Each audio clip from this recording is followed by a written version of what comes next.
You can only do it because on gravity, you'd have to have rocket motors or jets or something to hold it up and follow you around. So, you know, not particularly practical.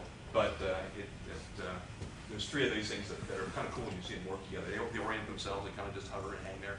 Kind of creepy. You got like 2 eyes for the camera, you can see stereo. All right, just think about the International Space Station, some beauty shots here.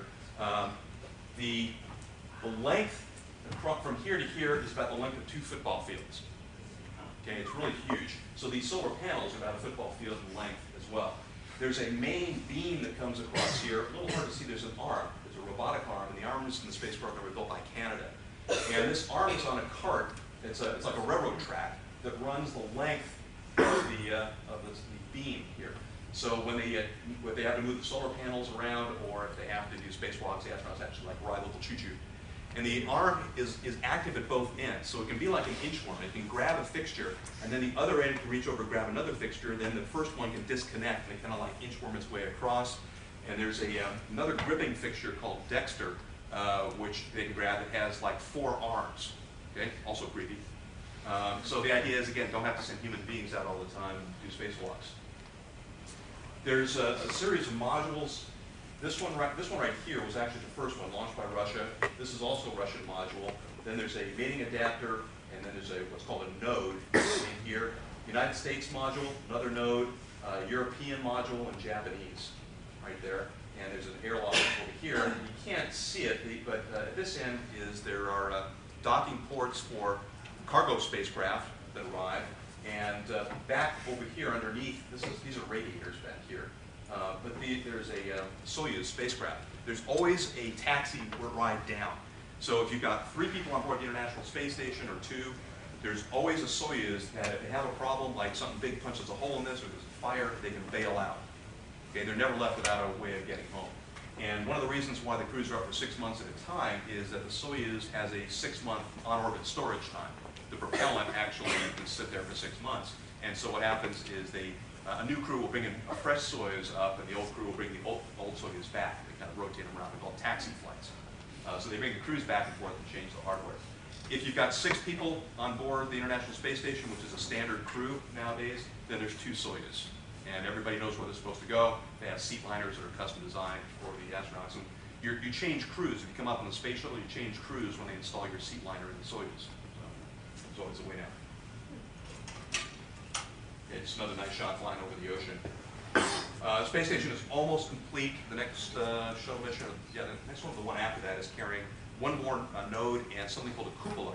It's kind of like a bubble, and it's got glass windows all the way around. It's going to be an amazing view for the astronauts to be able to look out of that, instead of just looking out like a large oversized porthole.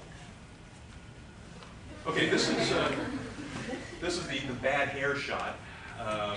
There's 2 Americans, 2 Russians, a Belgian, and a Canadian. And rather than guess who's who, Mike Barrett, of course, Nicole Stott, American, Gennady Padalka, and Roman Romanenko. Frank DeWinne is Belgian. He was actually the commander, and Bob Thirsk is Canadian. So Thirsk and Barrett are medical doctors. The others are engineers, and DeWinne is a research scientist. They are all back down on the ground right now. So this was taken not just, I don't know, maybe a month ago or so. Okay, look at Mike Barrett, besides the hair. Look at Mike Barrett compared to the first picture. Anything strike you about him, about his face? No glasses. Okay, here's a comparison. Ground-based shot, space-based. You can see the shape of the space has changed from a rectangle on the right to a circle on the left, right? Okay. Now these circles are the same size, and I line these. I had to find a reference point. It's called photogrammetry. If you're taking 2 pictures and you're trying to make comparisons with them, when I was looking at this, it's like, well, what can I do to make sure that these pictures are the same scale, that I haven't made one bigger than the other? And so what I did is I measured the distance between his eyes, because that's not going to change. The physical shape of his skull didn't change. So these pictures are the same size, and you can see that there's all this sort of empty space over here. Okay, this space isn't oriented quite the same. So what's happened? Why is the space all moon-shaped like that? Why so fat? Exactly. Good question. Why? Because there's less pressure on the outside of the stuff. Good thought. Actually, the space station pressure is like being maybe at 5,000 feet, comparable to what you'd have in an aircraft. So that's not it. The idea there is that we're kind of being constrained by the atmospheric pressure around us. Good thought. Not in the space though. So when you take an airplane flight, you don't tend to puff up like that due to atmospheric pressure. What are the thoughts? What about gravity?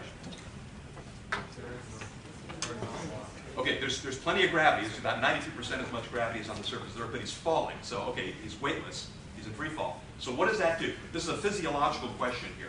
What has happened to his body because he's not in the presence of a gravitational field pulling him down? Yeah. That wouldn't affect his appearance. That's a good one. We'll get to that. Yeah. Not using the muscle. Another good one. I'll address that. Not specifically what's happening here. Yeah.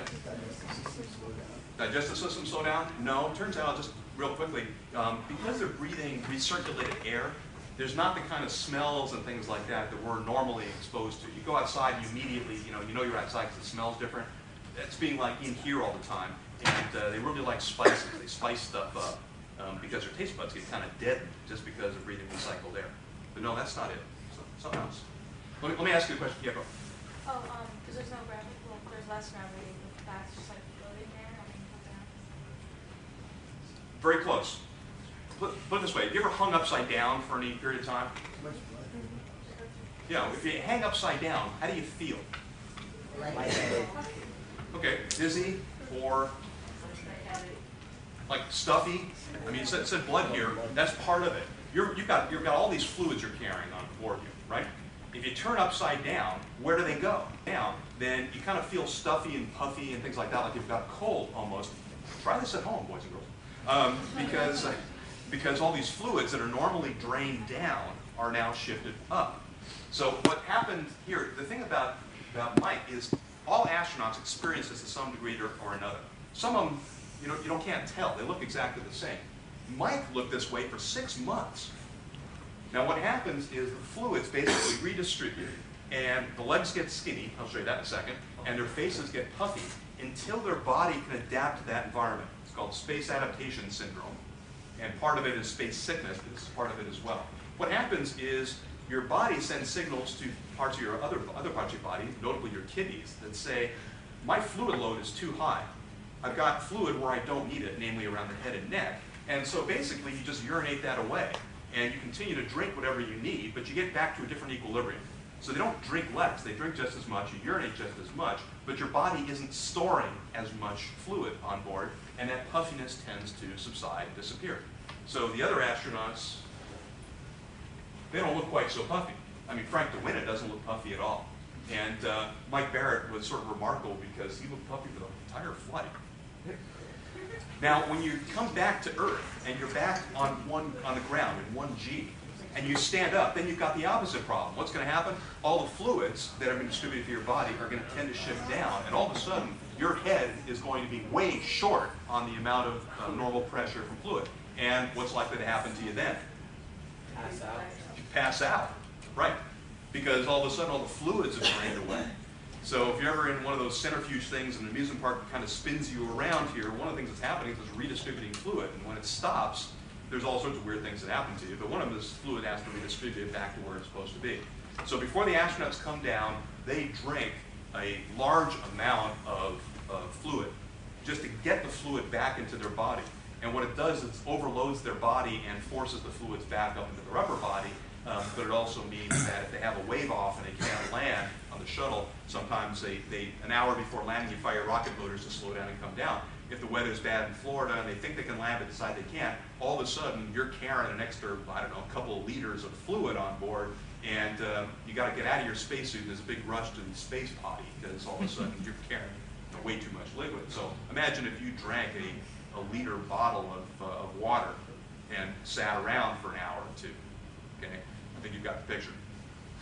Okay, so again, most of the astronauts adapt to this without too much trouble. If I had a chance to talk to Mike, I thought about seeing if I could find out whether he felt stuffy the whole time. Because if you got that stuff on your face, you're aware of it. It's like when you're congested and you have a cold, you feel that way.